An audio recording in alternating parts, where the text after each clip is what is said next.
ओम शांति। सुनते हैं आज की रात्रि कहानी। रात्रि कहानी का शीर्षक है चेले की भूल। दूसरों की दोष तो दिखाई देता है, लेकिन अपने दोष खुद देख लो। एक महात्मा बहुत ज्ञानी थे, अपनी ही साधना में लीन रहते थे। एक बार एक लड़का उनके पास आया।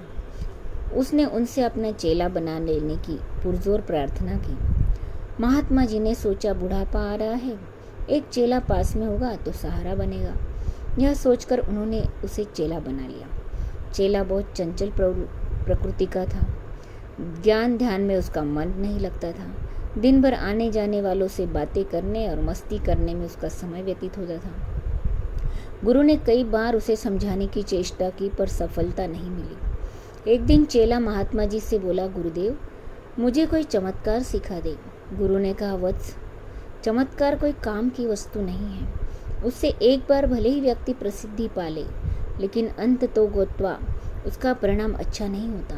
पर चेला अपनी बात पर अड़ा रहा। बालहट के सामने गुरुजी को तो झुकना पड़ा। उन्होंने अपने झोले में से एक पारदर्शी डंडा निकाला और चेले के हाथ में उसे थमाते हुए कहा, यह लो चमत्कार। इस डंडे को तुम जिस किसी की छाती के सामने करोगे, उसके दोष इसमें प्रकट हो जाएंगे। चेला डंडे को पाकर बहुत प्रसन्न हुआ। गुरु ने चेले के हाथ में डंडा क्या थमाया, मानो बंदर के हाथ में तलवार थमा दी। कोई भी व्यक्ति आश्रम में आता, चेला हर आगंतुक के सीने के सामने उस डंडे को घुमाता। फलतः उसकी कमजोरियां उसमें प्रकट हो जाती और चेला उनका दुष्प्रचार शुरू कर देता।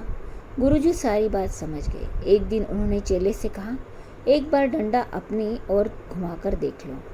इससे स्वयं का परीक्षण हो जाएगा कि आश्रम में आकर अपनी साधना से तुमने कितनी प्रगति की है। चेले को बात जची।